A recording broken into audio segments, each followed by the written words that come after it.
You add them all up, and there's a potential of a 100. So just like school. And you get a total score down there, looks like 64 maybe that piece of property got. And so, okay, well, what the heck does that mean, a 64? And so you use some basic statistics. Going back to graduate school here and statistics classes that I have lots of. But anyway, the basics are, we'll take our average, our median, and that's just called a box plot. And our median score is like maybe, I don't know what that says, 50, 56, something like that. And that's kind of the average. Then you develop kind of breakpoints here. Again, and if I score above a 56 and definitely above a 62, that's kind of like in the A range, Hey, this is an A. Then there's a B, then there's a C, and there's kind of a D, and F kind of properties that we really aren't interested in. So this kind of gives me a feel for, and that's again based on maybe 55 or 60 different properties we've looked at over the course of my time here. And it allows us, again, that kind of objective ideas of ranking and saying, hey, boy, this property scored a 65 or a 70. We probably should think about, it's an important piece of property. Maybe we should think about acquisition. Yeah, so here we go. And that's in the, kind of in my reports and stuff. Again, anything above 62, which is less than 25% of all properties we look at, we should seriously consider for land acquisition. Anything below 43 really shouldn't be considered because it's poor to fair. And that's kind of the way, the nuts and bolts. I mean, there's other things, of course, that we talk about and look at, but that's my ideas of using kind of ecology and science to objectively take a look at a piece of land for the park district and come up with my ideas and recommendations. So happy to take any questions that the board has or anything like that.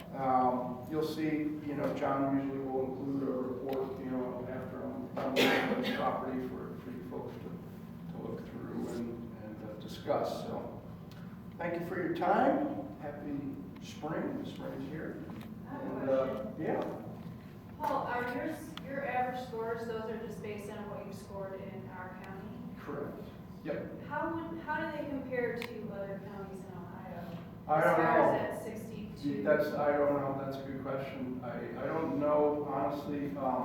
So some of the methodology here that I've taken is from some published data, but it's kind of old, this natural quality. I didn't come up, I should have said that. I didn't come up with the whole natural quality evaluation index. That has been published in some scientific literature, but I've over the years changed some of my own metrics and forest quality and different things I've added to it to kind of customize it for what I've been doing for 20 years here. Right. So that's a good question. I don't really know. I mean, we used to have these meetings quite a lot.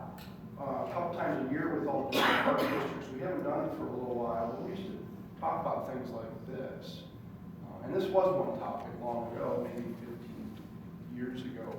I don't know how much the other park districts, when they go to look at a new piece of property too, if they're using something very similar to this. I think it's kind of a little different each park district and priorities and all that, but this is what I've used for the past, I guess, almost 20 years now. It seems to work pretty good for us. I think it's definitely, it gives me an objective to look at rankings. I have a question, sir.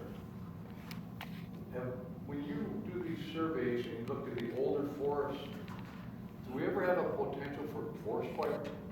Forest fires, yes. Let's see. I mean, there's always potential for forest fires. I mean, so I am a prescribed fire manager, right? That's what I do for the park district. I think maybe, I don't know if I've spoken recently on that one, but it's not always a bad, I mean, forest fires are not a bad thing necessarily. It's when things are allowed to accumulate in the understory for 20, 30, 40, 50 years and it's not been regularly I mean, forest fires are natural processes that should happen. They don't happen a lot around here anymore much. So, you know, out west, of course, you hear about it a lot, and that's a big problem. There was the understory, those things were suppressed for so many years, so the understory, the fuel has built up for so many years that it becomes a raging, way more intense kind of fires out west than there naturally would have occurred way back when it happened regularly, naturally.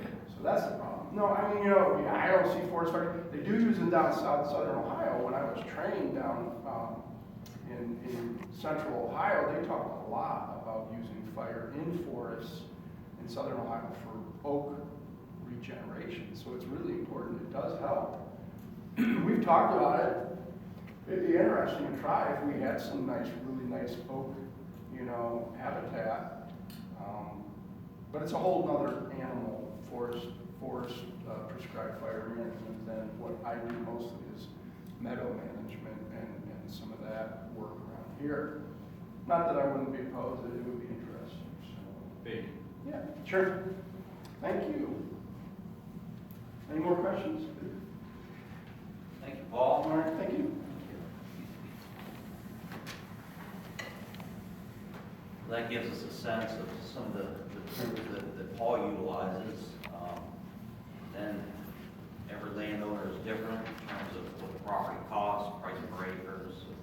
Sometimes the negotiation succeeds there, sometimes it breaks down. So, you know, it's nice to have this process based on our mission and based on the ecology and the natural resources. So Paul does a wonderful job for us. Most recently, this format was utilized at the Gallo property we purchased, at the former Brubaker property, both of which I just described. One added to the Westwoods property, and the other Brubaker property added to the Rotary property. So all the assessments on both of those. Thank you, Paul, for that presentation. All right, moving on, just a few accomplishments to cite for everyone here today. So from our naturalist department, last month wrapped up their in-school nature scopes binocular astronomy programs, which served 819 fifth graders during the month of January and February. So 819 fifth graders at the Experience Nature Scopes. Exciting. 16 public programs were held at Observatory Park in the month of February, with a total of 387 patrons attending amazing astronomy programs. And finally, in total, the Naturalist Department held 118 programs in the month of February, serving 2,792 patrons. So some great accomplishments from our Naturalist Department. And that is all I have. Anything from the commissioners? I understand that there's an eclipse that is coming up soon, that surrounding areas, you see, I know like at a chief's meeting this last Thursday, it was discussed that numerous people come from all over to Ohio, specific to our region, to see this. Are we doing anything? We are. Our Naturalist Department, our astronaut, as we call him, Chris Metrick, he's working with a state task force. I believe it's ODNR State Task Force, Department of Natural Resources, to plan for that event. So, yeah. Let's talk more about it later on. Okay.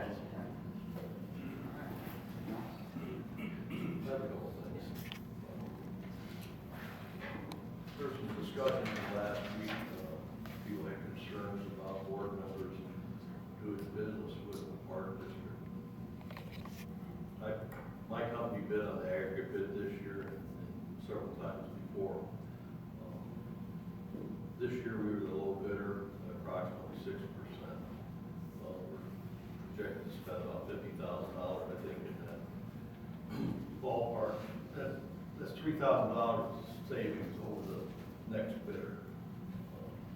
Prior years, I was not the low bidder, gave it to that guy. It's a competitive bid, it gets the best price for the product we're trying to buy. Our company is made up of a lot of local people who live in Geauga County, that pay taxes in Geauga County. It's just frustrating when people complain claim, they don't think we should bid. I want to get that out. Another concern that came up was the paving project.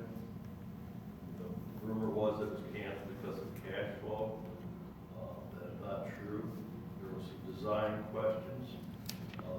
Since that time, I think Matt can attest to this. He's had several people out looking at the project, coming up with different ideas to get close for our money. We've looked at some alternatives on our approach there, and we are looking to rebid that project.